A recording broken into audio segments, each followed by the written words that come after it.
नमस्कार, स्वागत है आप सभी का मेरे चैनल स्पेशल एजुकेशन नीड्स में।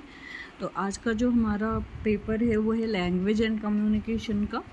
ठीक है, तो इसमें हम देखेंगे सारी unit, first, second, third and fourth unit. ठीक है, तो आइए देखते हैं। सबसे पहले ये फर्स्ट यूनिट का सब पॉइंट हैं। कम्युनिकेशन एंड लैंग्वेज में 1.1 है communication definition meaning and scope. 1.2 में है classification of communication linguistic and non linguistic. 1.3 में है language definition characteristic and function. 1.4 में है phases of language development in typical children. 1.5 में है pre requisite for language development impact of deafness. ठीक है, तो इसी क्रम में आगे बढ़ते हैं। सबसे पहले कम्युनिकेशन क्या होता है, अगर हम सिंपल शब्दों में बात करें तो कम्युनिकेशन क्या होता है, इसका मतलब क्या होता है। तो कम्युनिकेशन जो होता है दो से अधिक लोगों के बीच अपने विचारों का, सूचनाओं का आदान प्रदान क्या कहलाता है, कम्युनिकेशन कहलाता है। ठीक है, इसमें एक सेंडर या इनकोडर या स्पीकर होता है और दूसरा डिकोडर होता है। ठीक है, इनकोडर क्या करता है, मैसेज भेजता है चैनल के थ्रू किसके पास, डिकोडर के, और डिकोडर क्या करता है, उस मैसेज को प्राप्त करता है और उसके बाद उसको डिकोड करके उसका फीडबैक भेजता है। ठीक है, हमेशा एक चीज़ और है कि ये जो कम्युनिकेशन होता है वो क्या होता है, हमेशा 2 वे प्रोसेस होती है। ठीक है, 1 वे प्रोसेस नहीं होती। आप खुद से बात नहीं करते, जो खुद से बात करते हो वो कम्युनिकेशन में नहीं आती। ठीक है, 2 वे प्रोसेस होती है कि अगर आप किसी से बात कर रहे हो तो उसका फीडबैक देना ज़रूरी है। ठीक है, क्लियर है, आगे बढ़ूँ। नेक्स्ट है, ये एक डायग्राम है किस तरीके से कम्युनिकेशन होता है। तो मतलब दो लोगों की इच्छा के अनुरूप चैनल के माध्यम से संदेशों का आदान प्रदान होता है। अब इसमें जैसे मैंने आपको पहले बोला कि इसमें क्या होता है, इसमें सेंडर भी होता है और रिसीवर भी होता है। सेंडर क्या करता है अपनी बात को सेंड करता है मैसेज के थ्रू रिसीवर के पास। रिसीवर क्या करता है, उसको रिसीव करता है।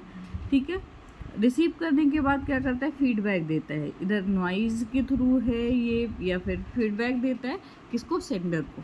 ठीक है, फिर वो जो कम्युनिकेशन की प्रक्रिया है इस प्रकार पूरी हो जाती है। अब नेक्स्ट देखते हैं क्लासिफिकेशन ऑफ कम्युनिकेशन। तो क्लासिफिकेशन ऑफ कम्युनिकेशन में अगर हम देखें तो इसमें 2 टाइप होते हैं वैसे, कम्युनिकेशन और ह्यूमन कम्युनिकेशन और एनिमल कम्युनिकेशन।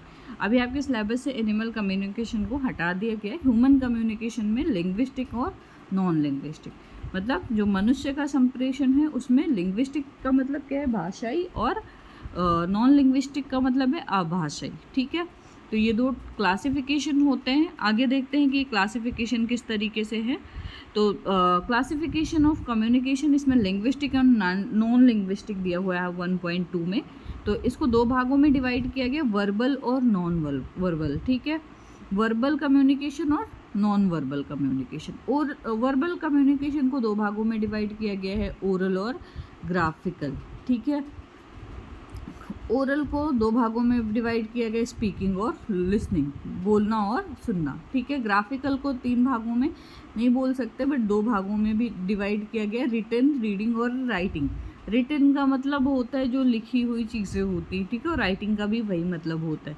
फिर नॉन वर्बल कम्युनिकेशन है जिसमें facial expression, gesture, posture, body language, proximity, touch, sign language. ठीक है, ये सारी चीज़ें आती हैं, तो इसके द्वारा नॉन वर्बल कम्युनिकेशन किया जाता है। क्लियर है, आगे बढ़ते हैं।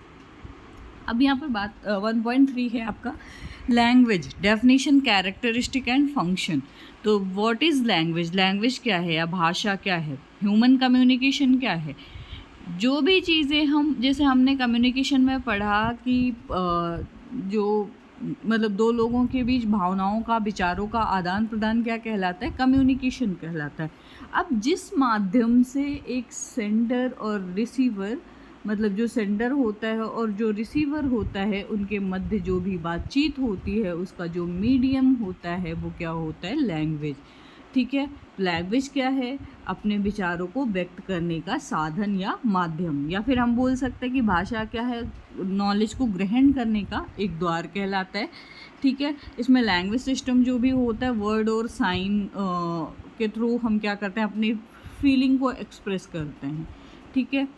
Language system is a communication of medium of thought, जैसे मैंने आपको बताया कि विचारों की अभिव्यक्ति का क्या है, एक साधन है लैंग्वेज, ठीक है। सोशल इंटरेक्शन या सामाजिक अंतःक्रिया का एक माध्यम है। क्लियर है, ठीक है। यहाँ पर कुछ डेफिनेशन दी हुई है, जैसे मनुष्य और मनुष्यों के बीच के लिए व्यक्ति ध्वनि संकेतों का जो व्यवहार होता है उसे भाषा कहते हैं। इसको दिया डॉक्टर श्याम सुंदर दास ने, ठीक है। मनुष्य और मनुष्यों के बीच वस्तु के लिए, ठीक है, मतलब वस्तु या किसी चीज़ के लिए हम करते हैं ना, वस्तु के लिए ही बातचीत करते हैं। कोई आइडियाज़ होते हैं, किसी के बारे में कुछ बोलना होता है तो हम क्या करते हैं, बातचीत करते हैं या कम्युनिकेशन करते हैं। तो इसमें वस्तु, मनुष्य और मनुष्यों के बीच वस्तु और व्यक्ति, ठीक है, के लिए ध्वनि संकेतों का जो व्यवहार होता है उसे भाषा कहते हैं। नेक्स्ट है डॉक्टर बाबूराम सक्सेना के अनुसार एक प्राणी जिन ध्वनि चिन्हों द्वारा दूसरे प्राणी से कुछ व्यक्त करता है यही विस्तृत अर्थ में भाषा है, ठीक है। अब यहाँ पर क्या है कि जिन ध्वनि चिन्हों द्वारा दूसरे प्राणी से कुछ व्यक्त करता है, ठीक है। ये बहुत डेफिनेशन पुरानी है तो आप लिख सकते हो। वैसे साइन लैंग्वेज को भी शामिल किया गया, तो हम ये नहीं कह सकते कि जो भी लैंग्वेज है उसमें हमेशा स्पीच की ज़रूरत होती है, ठीक है। बिना स्पीच के भी हम क्या करते हैं, कम्युनिकेशन कर सकते हैं, जैसे साइन लैंग्वेज वाले बच्चे करते हैं, डेफ बच्चे करते हैं ना साइन लैंग्वेज के द्वारा। तो ज़रूरी नहीं है कि ध्वनि होनी चाहिए, लेकिन ये जो डेफिनेशन है उसमें ये है कि ध्वनि चिन्हों द्वारा दूसरे प्राणी से कुछ व्यक्त कर सकता है, ठीक है। चोमस्की ने डेफिनेशन दी, children are born with a device, मतलब बच्चा जो जन्म लेता है वो एक उपकरण के साथ जन्म लेता है। वो उपकरण उसकी मदद करता है किसके लिए, ग्रामर और कोई भी लैंग्वेज डेवलप करने के लिए, ठीक है। मतलब जो हमारा लेफ्ट हेमिस्फेयर होता है उसमें क्या होता है, लैंग्वेज एक्विजिशन डिवाइस होती है, जिस तरफ से हम क्या करते हैं, भाषा का ग्रहण करते हैं या अर्जन करते हैं, ठीक है। नेक्स्ट है लैंग्वेज स्ट्रक्चर। लैंग्वेज स्ट्रक्चर में है सबसे पहले फंक्शन में लैंग्वेज फंक्शन अलग है। लैंग्वेज स्ट्रक्चर में है फॉर्म, कंटेंट और यूज़। फॉर्म का क्या मतलब है, रूप होता है, ठीक है। अब क्या क्या रूप हैं, तो इसमें फोनोलॉजी है। फोनोलॉजी में जो स्पीच साउंड होता है, किस तरीके से उस स्पीच साउंड का उच्चारण करते हैं, किस तरीके से वो अपनी दिशा से दूसरी दिशा में ट्रैवल करता है और यात्रा करता है, और किस तरीके से हम उसको सुनते हैं, इसका अध्ययन हम फोनोलॉजी में करते हैं, ठीक है। नेक्स्ट है मॉर्फोलॉजी। अब मॉर्फोलॉजी क्या होता है, आकृति विज्ञान, वेरी गुड। मॉर्फोलॉजी में मॉर्फीम होते हैं, ठीक है। मॉर्फीम का मतलब स्वतंत्र, इसमें दो होते हैं, स्वतंत्र मॉर्फीम और बाध्य मॉर्फीम। स्वतंत्र जो होते हैं जिनमें एस या ई एस का यूज़ नहीं किया जाता है, और बाध्य में क्या होता है, एस या ई एस का यूज़ किया जाता है। जैसे अगर हम स्वतंत्र की बात करें तो कौन सा होगा, जैसे कि लड़की, और अगर हम बात करें कि लड़कियां तो किस में जाएगा, बाध्य में, ठीक है। सिंटैक्स क्या है, वाक्य विन्यास क्या है, जब दो शब्दों को, दो या दो से अधिक शब्दों को मिलाकर एक सार्थक वाक्य बनाया जाता है उसको क्या बोलते हैं, वाक्य विन्यास बोलते हैं, ठीक है। अब नेक्स्ट है कंटेंट में सीमेंटिक आता है। सीमेंटिक क्या है, सीमेंटिक अर्थ विज्ञान कहलाता है ऐसे शब्द जिनका कोई ना कोई अर्थ निकले। तो जैसे विलोम शब्द, जैसे पर्यायवाची शब्द, ठीक है, इन सब का कोई ना कोई अर्थ होता है, तो वो क्या कहलाता है, सीमेंटिक। नेक्स्ट है प्राग्मेटिक का मतलब होता है यूज़, लैंग्वेज का यूज़, हम किस तरीके से अपनी भाषा का उपयोग करते हैं, जैसे अभी डेली लिविंग में कर रहे हैं ना, या फिर हम अपने थॉट, अपनी फीलिंग्स को व्यक्त करने के लिए करते हैं, ठीक है। किसी ना किसी चीज़ के लिए हम क्या करते हैं, कम्युनिकेशन करते हैं और उपयोग, भाषा का उपयोग लेते हैं और उसके द्वारा हम क्या करते हैं, कम्युनिकेशन करते हैं, वो क्या कहलाता है, प्रैग्मेटिक कहलाता है, ठीक है। नेक्स्ट है फंक्शन ऑफ लैंग्वेज। तो फंक्शन ऑफ लैंग्वेज, भाषा के कार्य क्या हैं, बता सकते हैं। जैसे सबसे पहला क्या है कि अपने विचारों का आदान प्रदान करने के लिए, ठीक है, सूचनाओं को शेयर करने के लिए, दूसरा है, ठीक है। तीसरा क्या है, अपनी फीलिंग को शेयर करने के लिए। ठीक है, डेली लिविंग के लिए भाषा का उपयोग। तो बहुत सारे यूज़ हैं, बहुत सारे कार्य हैं भाषा के जो आप डिफाइन कर सकते हैं। ठीक है, आगे बढ़ते हैं। 1.4 है phases of language development in typical children. ठीक है, अब यहाँ पर language development in typical children मतलब सामान्य बच्चों में भाषा विकास। ठीक है, किस तरीके से होता है सामान्य बच्चों में भाषा विकास? ठीक है, दो अवस्था होती है इनकी। पहली होती है प्री लिंग्विस्टिक पीरियड, यानी कि पूर्व भाषाई काल या भाषा विकास का पूर्व काल।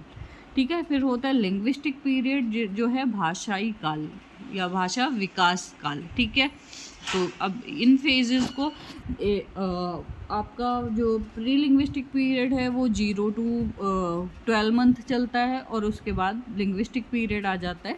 ठीक है, तो देखते हैं हम इसी क्रम में। सबसे पहले है बच्चा 6 मंथ पे क्या करता है। सबसे अगर 1 मंथ की हम बात करें तो 0 to 1 मंथ में बच्चे का क्राइंग पीरियड होता है। ठीक है, बच्चा रोता है, डिफरेंट टाइप्स ऑफ रोना करता है। ठीक है, मतलब भूख लगती तो अलग प्रकार से रोता है, दर्द होता है तो अलग प्रकार से रोता है, और डिस्कम्फर्ट होता है तो अलग प्रकार से रोता है। ठीक है, फिर उसके बाद कूइंग आता है 1 to 4 मंथ। ठीक है, कूइंग में बच्चा कू गूं की आवाज़ें निकालता है। ठीक है, आपने सुना होगा। और फिर उसके बाद आता है बैबलिंग का पीरियड। ठीक है, फिर उसमें 4 to 8 मंथ में बच्चा बैबलिंग करता है, बलबलाना, जैसे बाबा पापा ऐसी आवाज़ें निकालना।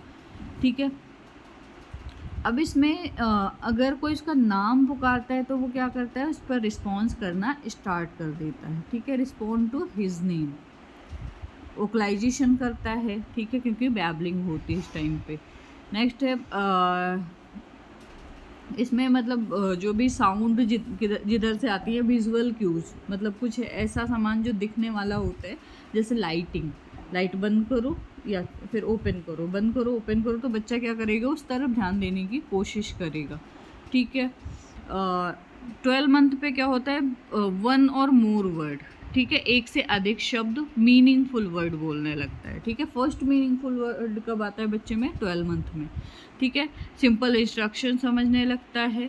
ठीक है, सोशल वैल्यू, स्पीच की जो सोशल वैल्यू होती है उससे थोड़ा थोड़ा अवेयर होने लगता है। क्लियर है। नेक्स्ट है 18 मंथ में हैज़, इसमें वोकैबुलरी जो होती है बच्चे की, जो शब्द जाल होते हैं वो 5 से 20 वर्ड हो जाते हैं। ठीक है, उसके अलावा इकोलेलिया शब्द आ जाते हैं, जार्गन शब्द आ जाते हैं। ठीक है, सॉरी। 24 मंथ में क्या होता है, मतलब इसमें जो भी ऑब्जेक्ट, कॉमन ऑब्जेक्ट होते हैं उसके आसपास, उनके नाम बोलने लगता है।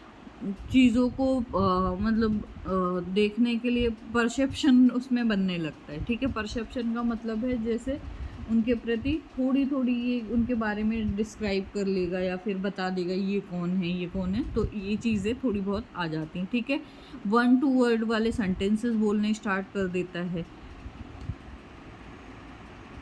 24 मंथ में 150 से 300 शब्द आ जाते हैं। ठीक है, रिदम एंड फ्लुएंसी और मतलब ठीक होती है, लेकिन वॉल्यूम और पिच जो होती है, वो वॉइस कंट्रोल जो होता है वो थोड़ा पुअर होता है बच्चे का। ठीक है, आई मी यू वाले शब्द में कंफ्यूज हो जाता है बच्चा। Me and mine are beginning to emerge. ठीक है, मे एंड माइन वाले शब्द उसमें ज़्यादा वो होते हैं। रिस्पॉन्ड करता है, शो में, अगर हम बच्चे से कुछ पूछेंगे तुम्हारे आँख कहाँ हैं, तुम्हारी आँख कहाँ है, तुम्हारे कान कहाँ है, तो वो पिन पॉइंट करने की कोशिश करता है। ठीक है, 36 मंथ पे क्या होता है, यूज़ प्रोनाउंस, मतलब जैसे प्रोनाउंस जो होता है आई यू मी करेक्टली यूज़ करने लगता है। ठीक है, उसके अलावा प्लूरल एंड पास्ट टेंस की यहाँ पर यूज़ करने लगता है। फिर नेक्स्ट है मतलब जो भी इसमें 900 से लेके 1000 शब्द बच्चे की शब्द जाल में या वोकैबुलरी में आ जाते हैं। ठीक है, अगर बच्चे से कोई चीज़ या बॉडी पार्ट का नाम पूछे तो वो इंडिकेट करने मतलब पहले क्या करता था, इंडिकेट करता था, पिन पॉइंट करता था, लेकिन अभी 36 मंथ पे क्या होता है, अगर नॉर्मल बच्चा है तो वो नाम बताने लगता है। ठीक है, नेक्स्ट है 36 मंथ पे वर्ब बिगिन इसमें बहुत सारी चीज़ सिंपल मोस्ट जो भी क्वेश्चन होते हैं वो पूछने लगता है। इसमें जैसे व्हाट मस्ट यू, मतलब जैसे तुम्हें सोना है, तुम भूखे हो, तुम प्यासे हो, ऐसे क्वेश्चन। ठीक है, यहाँ पर एबल हो जाता है उसके नाम, सेक्स और एज को बताने के लिए। ठीक है, तो ये सारी चीज़ें बच्चा करने लगता है। अब यहाँ पे नेक्स्ट है pre requisite for language development and impact of deafness. ठीक है, अब प्री रिक्विजिट का मतलब है क्या है, भाषा की आवश्यक शर्तें और उसका डेफनेस पर क्या प्रभाव है या बधिरता पर प्रभाव। ठीक है, तो सबसे पहले है इन्नेट लिंग्विस्टिक कैपेसिटी, मतलब आंतरिक भाषाई क्षमता। जैसे चॉम्स्की ने बोला कि हर बच्चे में इन्नेट पावर होता है, एक डिवाइस लेके पैदा होता है। ठीक है, और यहाँ पर वो ग्रामर और लैंग्वेज सीखता है। तो उसी तरीके से हर बच्चे में पावर होती है, पावर होनी ज़रूरी है। अगर नहीं होगी तो क्या होगा, लैंग्वेज डेवलपमेंट नहीं हो पाएगी। बहुत सारे बच्चे भाषा नहीं सीख पाते। क्यों नहीं सीख पाते? क्योंकि उनका जो लैंग्वेज वाला एरिया या होता है वो अफेक्टेड होता है। ठीक है, तो आंतरिक भाषाई क्षमता होना ज़रूरी है। दूसरी चीज़ क्या है, नॉर्मल कैपेसिटी होना ज़रूरी है। नॉर्मल कैपेसिटी, कॉग्निटिव कैपेसिटी का मतलब सोचने समझने की क्षमता, लॉजिक लगाने की क्षमता सामान्य होनी चाहिए। अगर ये सामान्य नहीं होती है तो भी भाषा डेवलप होने में देरी हो जाएगी। ठीक है, नेक्स्ट है नॉर्मल सेंसरी परसेप्चुअल एबिलिटी, सामान्य संवेदी अवधारणात्मक क्षमता। ठीक है, अब ये सामान्य संवेदी अवधारणात्मक क्षमता क्या है, जैसे कि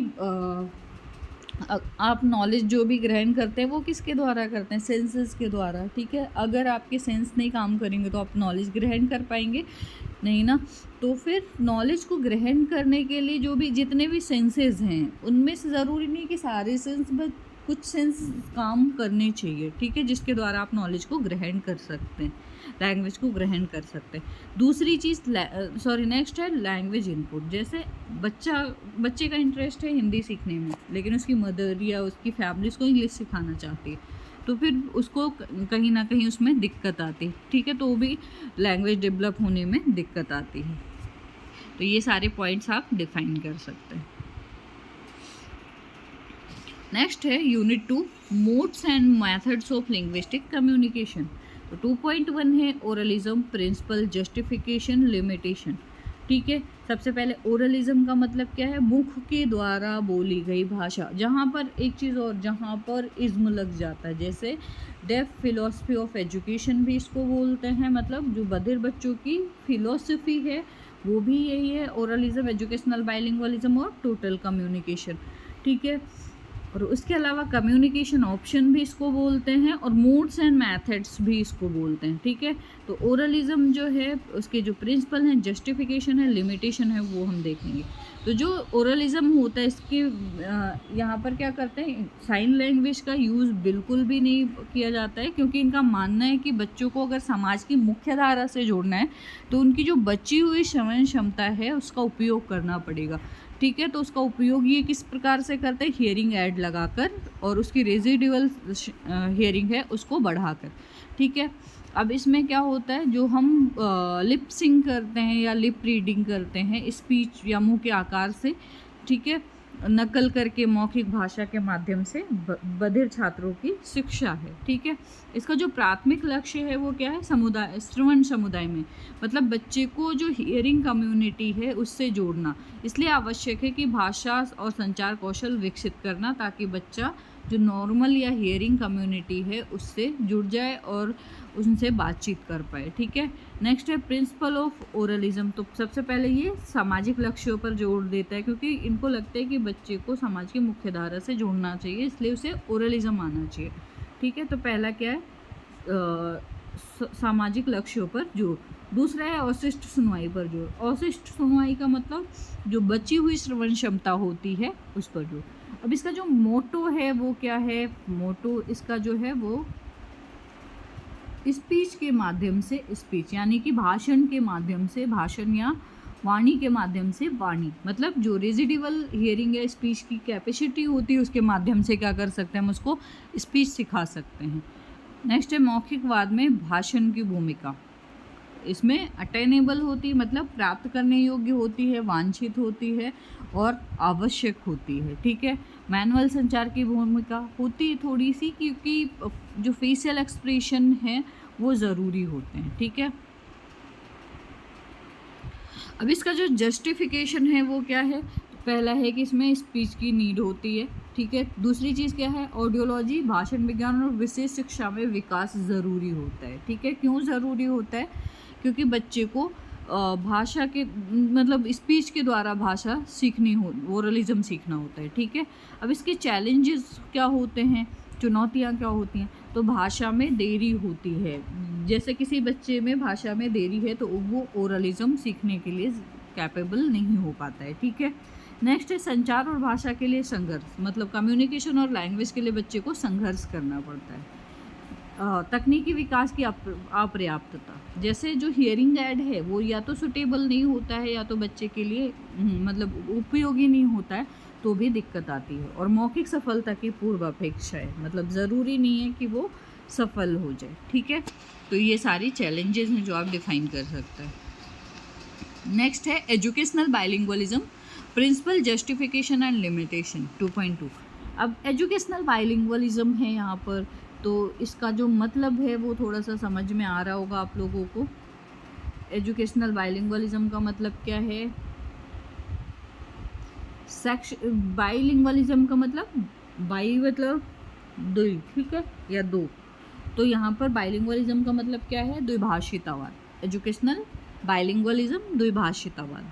ठीक है, तो जो ये द्विभाषितावाद है ये शिक्षा के लिए एक ऐसा दृष्टिकोण है, इसमें मतलब हियरिंग कम्युनिटी के लिए या हम बात करें तो हियरिंग कम्युनिटी के लिए रिटन या स्पोकन लैंग्वेज होती है, और जो डेफ कम्युनिटी होती है उनके लिए सांकेतिक भाषा। इसमें दो भाषाओं का उपयोग किया जाता है, मतलब एक भाषा के आधार पर दूसरी भाषा सीखी जाती है। ठीक है, अब इसका जो प्राथमिक लक्ष्य है वो क्या है, बच्चों को द्विभाषी बनाने में सक्षम करना, मतलब एक से अधिक लैंग्वेज आनी चाहिए बच्चे को, ताकि वो अगर एक लैंग्वेज काम नहीं आए तो दूसरी लैंग्वेज से वो लोगों से बातचीत कर पाए। ठीक है, तो इसका जो प्रिंसिपल है वो क्या है, एजुकेशनल बाइलिंगुअलिज्म व्यक्तिवादी लक्ष्यों पर जोर, सबसे पहले ये किस पर जोर देता है, व्यक्तिवादी लक्ष्यों पर जोर देता है।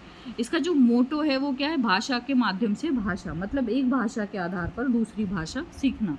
ठीक है, तीसरा जो है प्रिंसिपल वो क्या है, दूसरी भाषा, यानी कि L2 L1 पहली होती है और L2 दूसरी होती है। ठीक है, दूसरी भाषा L2 सीखने वाले के साथ तुलना। ठीक है, जो जिसको सेकेंड लैंग्वेज आती है उसके साथ तुलना।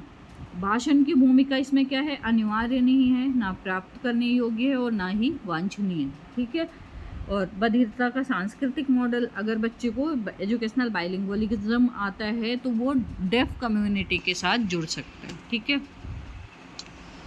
नेक्स्ट है जस्टिफिकेशन फॉर एजुकेशनल बाइलिंगुअलिज्म। तो इसमें मोरल जस्टिफिकेशन होता है, जैसे अगर आप बातचीत कर पाते हो तो आप मतलब हर कम्युनिटी के साथ बैठोगे तो आप बातचीत कर पाओगे, आपकी वैल्यू बढ़ेगी। ठीक है, लैंग्वेज आ जाती है, एजुकेशनल अचीवमेंट अच्छा होता है, मनोवैज्ञानिक मतलब आपको सेटिस्फैक्शन मिलती है, आप ध्यान देते हो चीज़ों पे तो मनोवैज्ञानिक औचित्य होता है, संज्ञानात्मक लाभ होता है, सोचने समझने की क्षमता, तर्क वितर्क करने की क्षमता बढ़ती है। ठीक है, इमोशनल डेवलपमेंट अच्छा होता है। अब इसके जो चैलेंजेस हैं वो क्या हैं बाइलिंगुअलिज्म के, तो भाषा के आधार की अवधारणा से जुड़ी समस्याएं, ज़रूरी नहीं है एक भाषा का जो कॉन्सेप्ट है दूसरे भाषा का कॉन्सेप्ट वही हो। ठीक है, साक्षरता का मुद्दा, बहुत बार अपलिटरेट नहीं होते हैं और दूसरी भाषा को सीखने के लिए तो भी दिक्कत आती है। साक्षरता से जुड़ी समस्याएं होती हैं और सफलता की पूर्व आवश्यकताएं, मतलब जो सफलता की पूर्व आवश्यकताएं हैं, बच्चे में इनेट पावर नहीं है या फिर बच्चे में कॉग्निशन अच्छा नहीं है तो भी दिक्कत आती है। आगे बढ़ते हैं, नेक्स्ट है टोटल कम्युनिकेशन। टोटल कम्युनिकेशन में है प्रिंसिपल, जस्टिफिकेशन, लिमिटेशन। ठीक है, इसमें संपूर्ण संचार जो है जो इसको हिंदी में क्या बोलते हैं, संपूर्ण संचार। तो इसमें सभी सोर्सेज का उपयोग, चाहे वो साइन लैंग्वेज हो, चाहे वो मौखिक भाषा हो, चाहे वो श्रवण हो, चाहे लिखित हो और चाहे दृश्य हो। ठीक है, तो इसमें चाहे जैसे हम यहाँ पर डिस्कस कर रहे थे, चाहे साइन लैंग्वेज हो, चाहे मौखिक लैंग्वेज हो, चाहे श्रवण हो, चाहे लिखित हो और चाहे विजुअल हो, दृश्य हो, इन सब की सहायता से मतलब इन सब का उपयोग करना क्या कहलाता है, टोटल कम्युनिकेशन। यानी कि हम कह सकते हैं सभी जितने भी संपूर्ण संचार होते हैं या जितने भी स्रोत होते हैं सबका उपयोग क्या कहलाता है, टोटल कम्युनिकेशन। ठीक है, इसका जो प्राथमिक लक्ष्य होता है वो क्या होता है, मतलब इसमें जो HI बच्चे होते हैं वो अपने सहभागियों के बीच मतलब जहाँ भी रहे आसानी से संचार कर सकें या कम्युनिकेशन कर सकें। ठीक है, इसका जो प्रिंसिपल है सबसे पहले ये सामाजिक लक्ष्यों पर जोर देता है। ठीक है, इसमें सभी स्रोतों का उपयोग किया जाता है। इसका जो मोटो है वो क्या है, स्पीच प्लस संकेत के माध्यम से स्पीच। ठीक है, मतलब स्पीच प्लस साइन लैंग्वेज के माध्यम से क्या, स्पीच डेवलप करना। ठीक है, अब इसमें जो स्पीच की भूमिका है, रोल ऑफ स्पीच है वो क्या है, आवश्यक है, वांछनीय है, लेकिन भाषण के माध्यम से प्राप्त नहीं किया जा सकता। ठीक है, क्लियर है। इसका जो जस्टिफिकेशन है फॉर टोटल कम्युनिकेशन, वो लक्ष्य जो है इसमें औसत से ज़्यादा महत्वपूर्ण है। मतलब जैसे आप भाषा सीखना ज़्यादा ज़रूरी नहीं है, आपका कॉन्सेप्ट डेवलपमेंट ज़्यादा ज़रूरी है। जैसे हम कुछ पढ़ा रहे हैं तो ज़रूरी नहीं कि आपको वो भाषा है, बट वो कॉन्सेप्ट आपका क्लियर हो जाए। ठीक है, इसमें दोनों का लाभ मिलता है, साइन लैंग्वेज और इसमें दोनों का लाभ मिलता है, साइन लैंग्वेज और ओरल लैंग्वेज। ठीक है, तो दोनों का लाभ मिलता है, दोनों का चुनाव कर सकते हैं, साइन लैंग्वेज और ओरल लैंग्वेज का। ठीक है, अब इसमें चैलेंज ऑफ टोटल कम्युनिकेशन जो होता है, संपूर्ण संचार की सफलता की पूर्वापेक्षा है। ठीक है, मल्टी मॉडलिज्म की समस्या। मल्टी मॉडलिज्म का मतलब एक से अधिक सोर्सेज होते हैं, इसलिए संदेश की प्रकृति बहुत बार समझ में नहीं आती है। इसमें बच्चे ज़्यादातर क्या करते हैं, आसान विकल्प चूज कर लेते हैं, कार्य को दुगना करता है, क्योंकि इसमें साइन लैंग्वेज भी है, ओरल भी है, विजुअल भी है, ऑडिटरी भी है। ठीक है, तो इसलिए काफ़ी दिक्कत आती है, भौतिक असंभवता, मतलब भौतिक थकान हो जाती है, बहुत ज़्यादा सारी चीज़ों में एफर्ट ज़्यादा लगता है। ठीक है, तो इस वजह से काफ़ी दिक्कतें आती हैं। अब नेक्स्ट देखते हैं 2.4 new trends in oralism, auditory verbal approach, ABA, principle prerequisite and stages. ठीक है, तो सबसे पहले ABA जो है, ऑडियो वर्बल अप्रोच जो है वो क्या है, लिसनिंग और speaking language through lip reading. ठीक है, मतलब जो सुनना होता है और बोलने वाली भाषा होती है उसका उपयोग करते हैं किसके थ्रू, लिप रीडिंग से।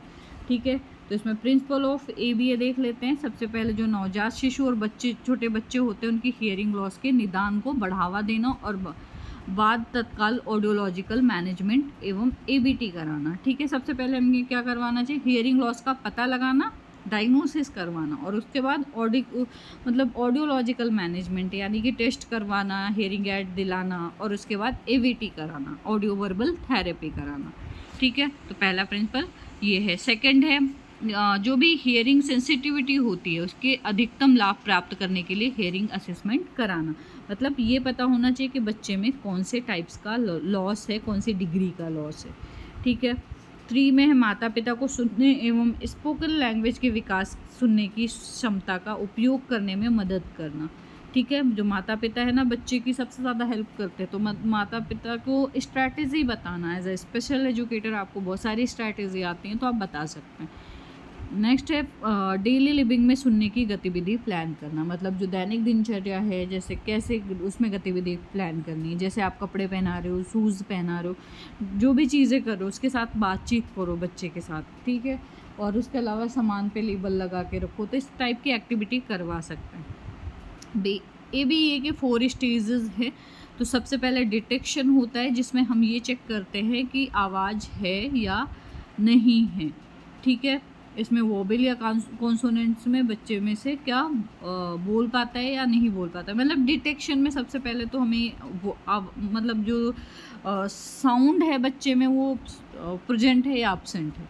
ठीक है, फिर डिस्क्रिमिनेशन होता है, जिसमें तर्क करते हैं या फ़र्क करते हैं, जिसमें शो और स में अंतर है ना, तो अगर बच्चे से पूछते हैं वो बता पाता है तो डिस्क्रिमिनेशन हम वैसे करवाते हैं ये स्टेज। फिर आइडेंटिफिकेशन है, स्वर या व्यंजनों की पहचान। फिर कॉम्प्रीहेंशन है, सभी स्वर और व्यंजनों को समझ पाना। ठीक है, तो इस तरीके से आप ये डिफाइन कर सकते हैं। 2.5 है sign language, signing system, distinguishing feature. ठीक है, मैनुअलिज्म क्या है, कक्षा के भीतर सांकेतिक भाषा का उपयोग करके बधिर छात्रों की शिक्षा की एक विधि है, जिसमें हाथों के द्वारा ठीक है, क्या करते हैं, साइन लैंग्वेज, इशारे करते हैं और उनको क्या कहते हैं, साइन लैंग्वेज कहते हैं। ठीक है, प्राथमिक लक्ष्य क्या होता है इसका, बच्चे को संवाद में सक्षम बनाना। भले ही बच्चा कक्षा प्रभावी ढंग से बोलना ना सीख पाए, लेकिन ये बधिर समुदाय तक पहुंचने के लिए तैयार करता है। ठीक है, अब इसमें इंडियन साइनिंग सिस्टम है वो क्या है, तो इंडियन साइनिंग सिस्टम में अब उनकी अपनी ग्रामर होती है। पश्चिमी देशों में किसी मौखिक भाषा के लिए कई सारी सांकेतिक प्रणाली का विशेषज्ञों द्वारा आविष्कार किया गया था। ठीक है, अब उसके एडिशन है ये, आवश्यक अंग्रेजी देखना, मतलब एसेंशियल इंग्लिश सी फर्स्ट एडिशन, फिर सही अंग्रेजी देखना है, फिर सांकेतिक संबंधी अंग्रेजी, मतलब इसकी अपनी व्याकरण है। जैसे हम खाना खाना है, हमें खाना खाना है, तो इसमें हम की साइन और खाने की साइन करते हैं ना, लेकिन हम साइनिंग सिस्टम में क्या करते हैं, पर्टिकुलर हर वर्ड की साइन करते हैं। ठीक है, जैसे हमें खाना खाना है, तो हर वर्ड की पर्टिकुलर साइन करते हैं। क्लियर है।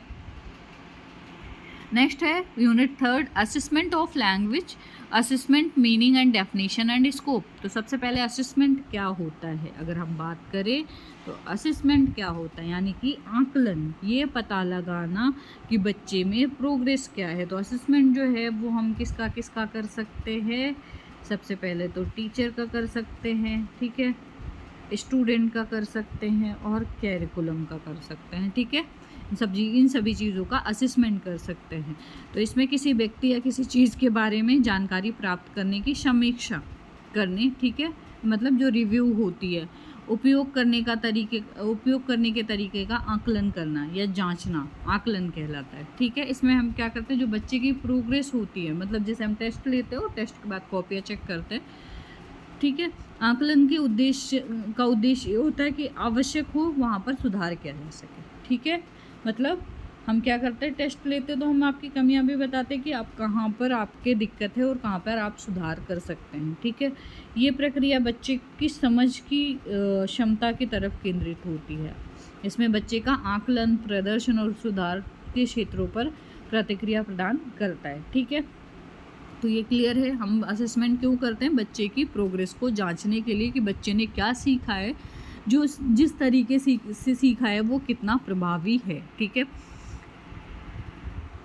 अब यहाँ पर असेसमेंट का है एजुकेशनल गोल जो है, सबसे पहले तो यहाँ पर नॉलेज बेस्ड लैंग्वेज का कर सकते हैं, जैसे एजुकेशनल सिस्टम या गोल है उनका कर सकते हैं। असेसमेंट नॉलेज बेस्ड लैंग्वेज का कर सकते हैं, इम्प्लीमेंट का कर सकते हैं, हम किस तरीके से लागू करते हैं। ठीक है, नेक्स्ट मीनिंग ऑफ असेसमेंट।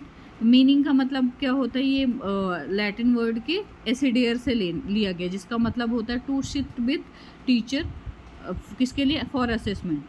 तो मतलब टीचर के साथ बैठना बच्चों के आकलन के लिए। ठीक है, तो इसका मतलब ये है। क्लियर हो गया, आगे बढ़ते हैं।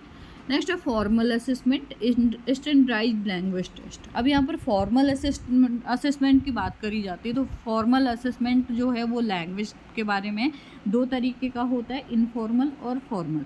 तो सबसे पहले फॉर्मल चेक करते हैं, जो देखते हैं कि क्या है। फॉर्मल जो है वो औपचारिक परीक्षण होता है, वो ऐसे परीक्षण होते हैं जिनके मानक तय होते हैं। ठीक है, वैधता तय होती है, उपयुक्तता तय होती है, उनको कहीं ना कहीं से प्रमाणिकता मिली होती है, वो औपचारिक परीक्षण कहलाते हैं। जैसे आपने हियरिंग असेसमेंट में पढ़ा है ना, तो सब्जेक्टिव और ऑब्जेक्टिव टेस्ट जो है वो उनको कहीं ना कहीं से प्रमाण मिला, जैसे प्योर टोन ऑडियोमेट्री है, अंतर्राष्ट्रीय वो मानक माना गया है उसको, जैसे वेरा टेस्ट है। ठीक है, इन सब चीज़ों को प्रमाण मिली, सर्टिफिकेट मिला है।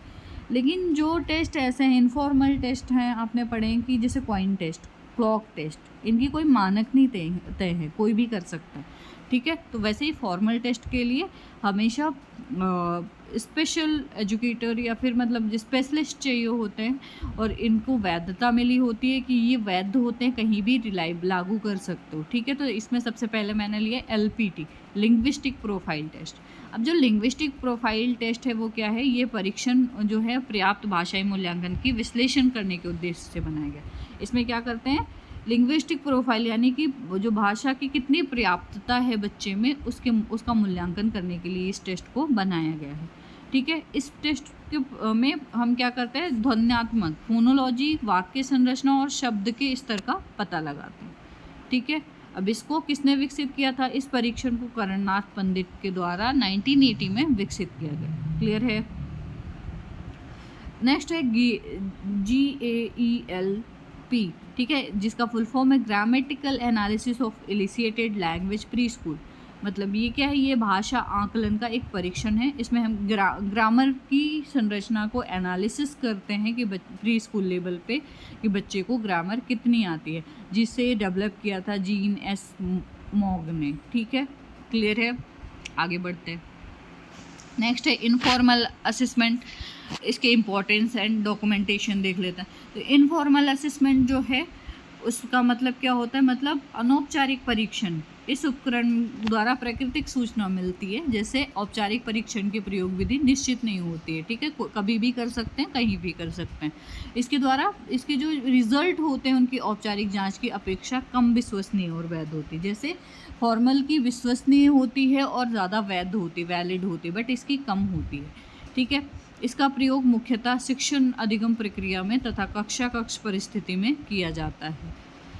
इसके द्वारा प्राप्त कारण रिजल्ट के सामान्य रूप में ही एक सीमित क्षमता तक संदर्भ के तौर पर प्रयोग किया जाता है। ठीक है, अब इसके जो टाइप्स हैं, जैसे हमें बच्चों की लैंग्वेज चेक करनी है तो हम क्या कर सकते हैं? बच्चों का ऑब्जर्वेशन कर सकते हैं। ठीक है, उसके अलावा क्वेश्चनायर भरवा सकते हैं, ओरल टेस्ट ले सकते हैं, इंटरव्यू ले सकते हैं, चेकलिस्ट कर सकते हैं या कोई टास्क दे सकते हैं। ठीक है, तो ये सब टाइप्स ऑफ असेसमेंट है। 3.4 है TMT, teacher made test development and implement. TMT से क्या समझ में आता है? शिक्षक निर्मित परीक्षण, यानी कि शिक्षक द्वारा बनाया गया परीक्षण, जो आमतौर पर किसके लिए काम किया जाता है? कक्षा की उपलब्धि में जांचने के लिए। मतलब कक्षा में जो स्टूडेंट है उनकी उपलब्धि को जांचने के लिए। इसमें शिक्षक द्वारा अपनाई गई शिक्षक पद्धति और स्कूल के अन्य पाठचर्या कार्यक्रमों का मूल्यांकन करते हैं। ठीक है, शिक्षक द्वारा निर्मित परीक्षण अपने उद्देश्य के हल को करने के लिए एक शिक्षक सबसे मूल्यवान उपकरण है। ठीक है, उस वर्ग की समस्या व आवश्यकताओं को हल करने के लिए डिज़ाइन किया गया है, जिसके लिए उसे तैयार किया जाता है। ठीक है, तो इसकी जो प्लानिंग होती है, सबसे पहले क्या करते हैं? TMT की योजना बनाते हैं, प्लानिंग करते हैं। दूसरा जो है इसमें परीक्षण के उद्देश्य और उद्देश्यों को निर्धारित करना। मतलब ऑब्जेक्टिव क्या होंगे? ऑब्जेक्टिव क्या होते हैं हमारे? नॉलेज चेक करना, बच्चे की अंडरस्टैंडिंग चेक करना, बच्चे का एप्लीकेशन बेस चेक करना। ठीक है, सेकंड होगा परीक्षण की लंबाई और पाठ्यक्रम के हिस्से को कवर करने का निर्णय लेना। ठीक है, फिर है व्यवहार के संदर्भ में उद्देश्यों को निर्धारित करना।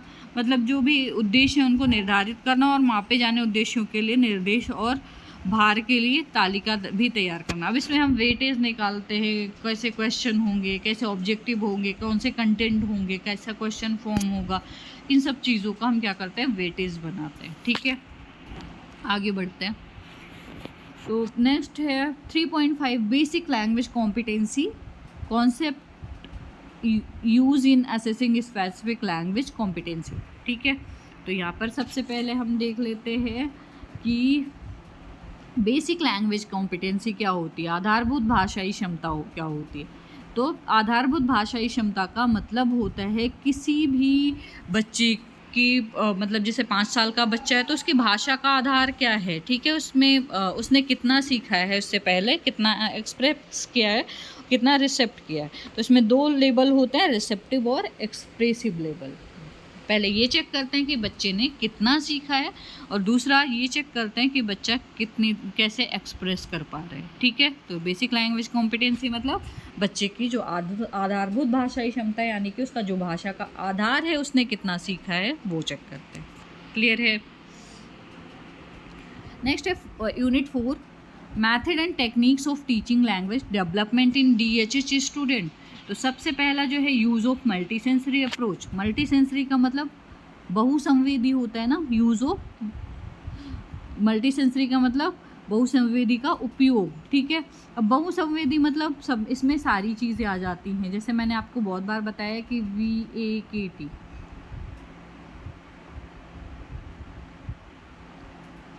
ठीक है, V फॉर विजुअल, ठीक है, A फॉर ऑडिटरी, ठीक है, K फॉर काइनेस्थेटिक, ठीक है, टी फॉर टेक्टाइल। तो अगर एक सेंस अफेक्टेड हम दूसरे का यूज़ कर सकते हो, तो इसमें बहुत सारे सेंसेस हम सबका उपयोग ले सकते हैं लैंग्वेज को सीखने के लिए। नेक्स्ट है useful language should be taught to the children, मतलब उपयोगी लैंग्वेज बच्चों को सिखानी चाहिए। ठीक है, उपयोगी लैंग्वेज मतलब जो बच्चे के लिए यूज़फुल हो, जो जिसका वो यूज़ कर पाए। नेक्स्ट है meaningful situation and context should be use, मतलब ऐसी सिचुएशन यूज़ करनी चाहिए, ऐसी स्थिति का उपयोग करना चाहिए जो सार्थक हो। तो ऐसी स्थिति क्या, जैसे हम बच्चे को कपड़े पहना रहे हैं, ठीक है, तो ये आपके क्लोथ हैं या ये आपके कपड़े हैं, ये किस चीज़ से बने, ये पिंक कलर के हैं, ठीक है, इसमें ये फैब्रिक लगा है, इसमें ये लगा, तो उन चीज़ों के बारे में हम ऐसे बात कर सकते हैं। ठीक है, तो जितनी भी सिचुएशन हो हम उसका यूज़ कर सकते हैं भाषा सिखाने के लिए। नेक्स्ट है language should be considered as a means to and end rather than end by itself, मतलब लैंग्वेज एंड नहीं है, लैंग्वेज क्या है, साध्य नहीं है, एक माध्यम है। ठीक है, माध्यम की तरह यूज़ किया जाना चाहिए।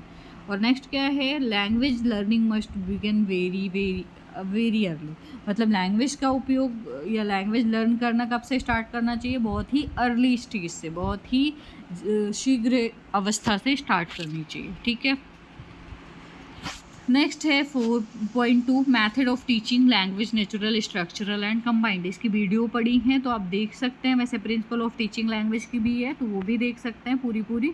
तो जो स्ट्रक्चरल लैंग्वेज है उसमें सबसे पहले तो हम उसकी अगर बात करें तो जो स्ट्रक्चरल लैंग्वेज है आपकी संरचनात्मक विधि बोलते हैं, यानी कि संरचनात्मक विधि जो है वो ग्रामर की जो संरचना होती है, जो ग्रामेटिकल पैटर्न होता है उस पर आधारित होती है। ठीक है, नेचुरल मेथड जो होता है वो क्या होता है, इनपुट और एक्सपोजर पर आधारित होती है, जैसा बच्चे को अवसर मिलता है वैसा बच्चा बनता है। कंबाइंड मेथड जो होता है वो दोनों पर आधारित होता है। ठीक है, तो सबसे पहले हम देख लेते हैं ये किस पर, स्ट्रक्चरल मेथड किस पर आधारित होता है, प्लान्ड एक्टिविटी। इसमें मतलब जो भी एक्टिविटीज़ होती हैं वो प्लान्ड की जाती है, जैसे इसमें बहुत सारे वो हैं प्रोग्राम है, पल्ट्री है, फिजराल्ड की है, बहुत सारे ऐसे प्रोग्राम है, तो उनको क्या किया गया, प्लान किया गया। ठीक है, तो इसमें प्लान्ड एक्टिविटी जो होती है वो उस पर ज़्यादा जोर दिया जाता है। और नेचुरल मेथड में क्या होता है, स्पॉन्टेनियस, मतलब जो स्वतः विकसित होती हैं ऐसी गतिविधि पर, जैसे बच्चे को मौका दे दिया जाता है। जैसे फॉर एग्जांपल एक मैं बहुत हमेशा बोलती हूँ, जैसे मोगली की या द जंगल बुक स्टोरी देखो, तो उसमें क्या होता है, बच्चे को एक उसमें मतलब एक भेड़िया उठा ले जाता है और वहाँ पर वो रहता, तो उसको जैसा अवसर मिलता है वो वैसी भाषा सीखता है, यानी कि भेड़ियों की लैंग्वेज सीखता है। ठीक है, कंबाइंड मेथड में दोनों चीज़ें, स्ट्रक्चरल मेथड और ये दोनों यूज़ कर सकते हैं। अब इसमें जो स्ट्रक्चरल मेथड में जो लैंग्वेज है वो टीचेबल है, मतलब सिखाने योग्य है। इनका मानना है कि भाषा सिखाने योग्य है। बट नेचुरल मेथड का मानना क्या है, लैंग्वेज लर्न करने वाली है। ठीक है, सीखने योग्य है। कॉम्बिनेशन में दोनों है, सिखाने योग्य और सीखने योग्य। अब स्ट्रक्चरल मेथड में है बिलीव इन टीचिंग ग्रामर, ये इनका विश्वास है कि ग्रामर को टीच करना चाहिए। बट नेचुरल मेथड में इनका विश्वास है कि इनको नेचुरल प्राकृतिक अवसर प्रदान करने चाहिए ताकि बच्चा ज़्यादा अच्छे से सीख सके। कॉम्बिनेशन में दोनों है। ठीक है, अब स्ट्रक्चरल मेथड में grammatical rule pattern are give to student, इसमें ग्रामेटिकल रूल और पैटर्न बच्चों को दिए जाते हैं। लेकिन नेचुरल मेथड में क्या है, मतलब इसमें ग्रामेटिकल और पैटर्न जो होते हैं वो नहीं दिए जाते, बच्चा खुद ही अपने रूल डिस्कवर करता है। ठीक है, अपने रूल खुद ढूंढता है।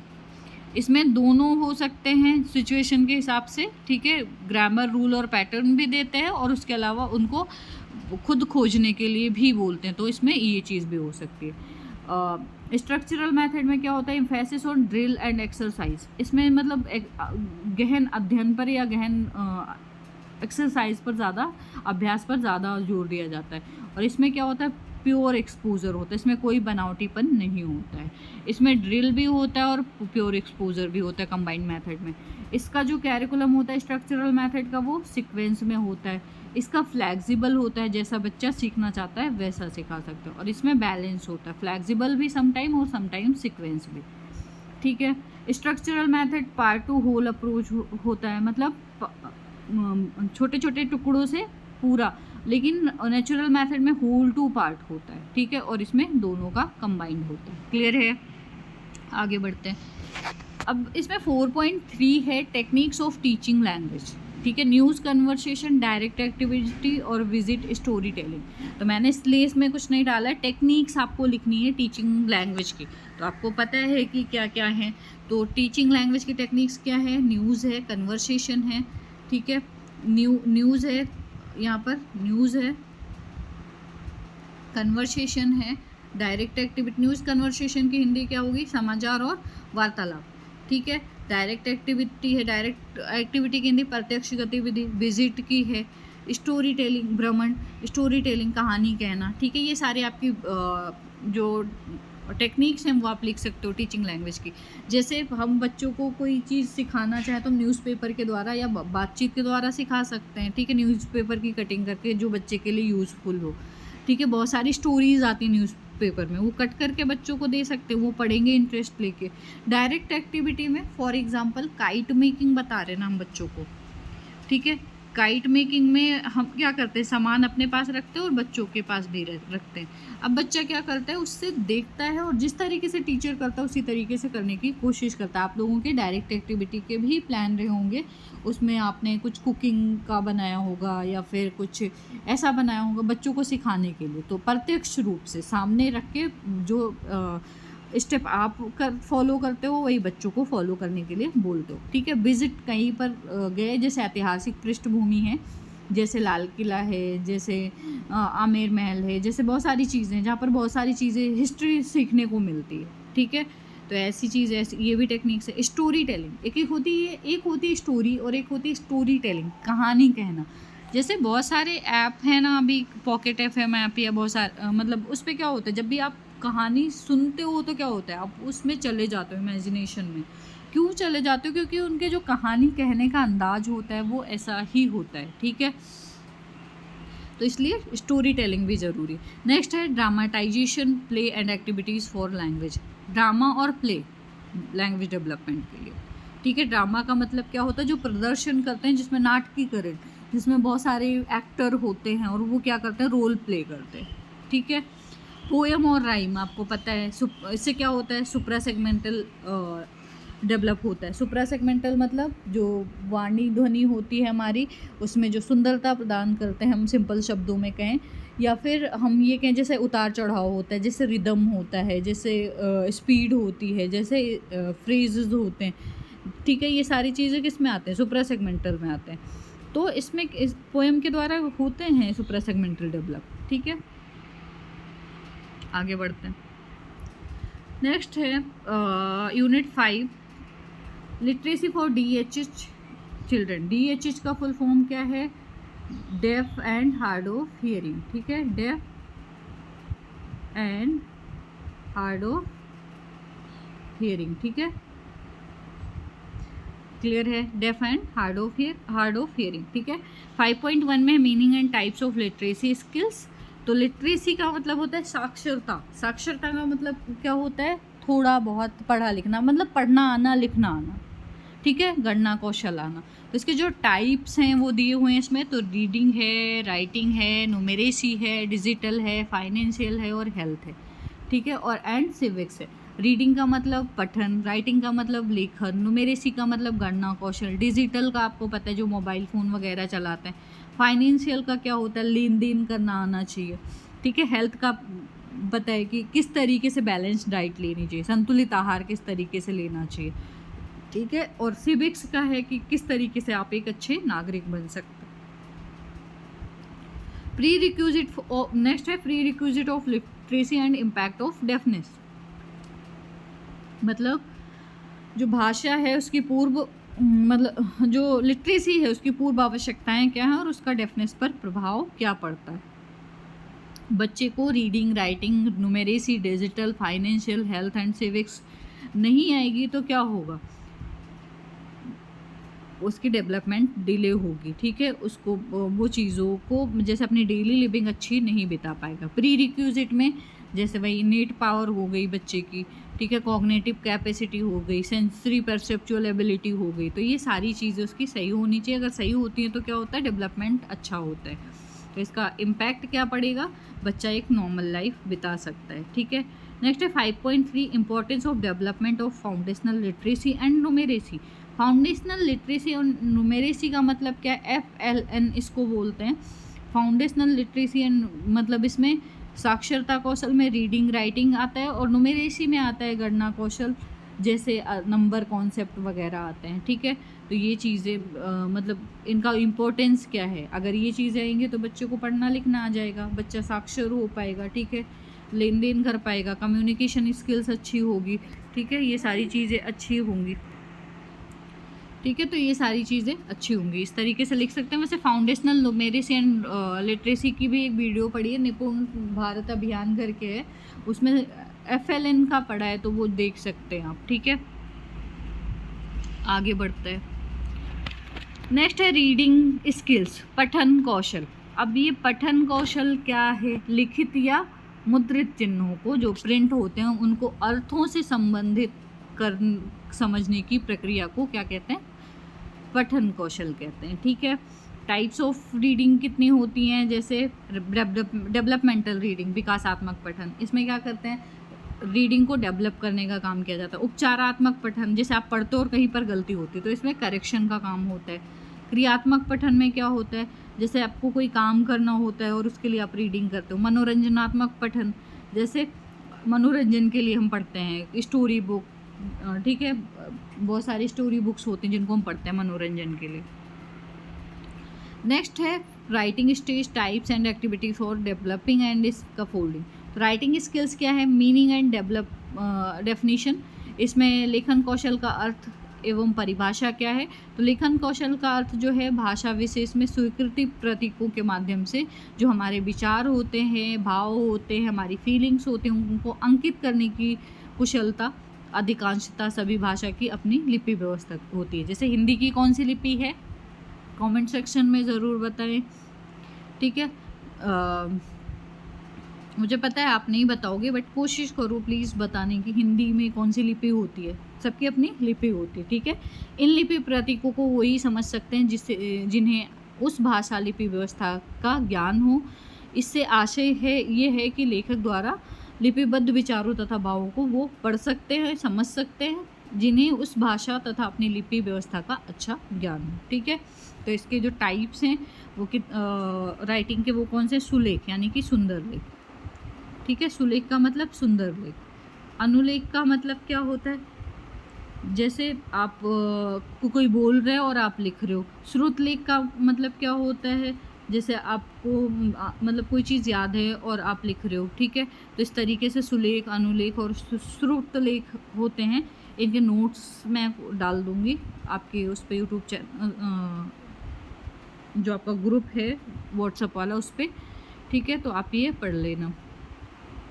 तो ये आपके टाइप्स हैं। अब इसमें है स्कैफोल्डिंग, इसमें नेक्स्ट है डेवलपिंग फॉर स्कैफोल्डिंग। स्कैफोल्डिंग का मतलब क्या होता है, वाइगोस्की ने दिया है स्कैफोल्डिंग, एक ऐसी सहायता, मतलब इन्होंने पाड़ से इसको किया है कि जैसे हम मकान बनाते हैं तो हम क्या करते हैं, उसको के स्ट्रक्चर को मजबूत करने के लिए नीचे से लकड़ी लगाते हैं ना, कि ताकि मजबूत हो जाए, और जब वो मजबूत हो जाती लकड़ी हटा लेते हैं।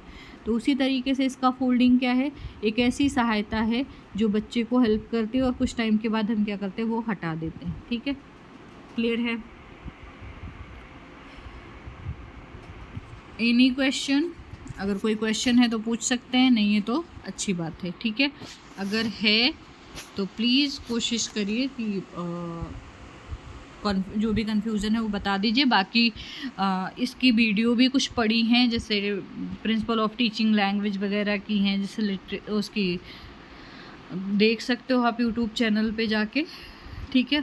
जिन चीज़ों की वीडियो है वो मैंने बता दी है, और इसमें प्लेलिस्ट मैं इसमें मेंशन कर दूँगी लैंग्वेज एंड कम्युनिकेशन की, तो आप देख सकते हैं। और ऐसे ही बने रहिए, ऐसे ही प्यार देते रहिए। थैंक यू, शुक्रिया।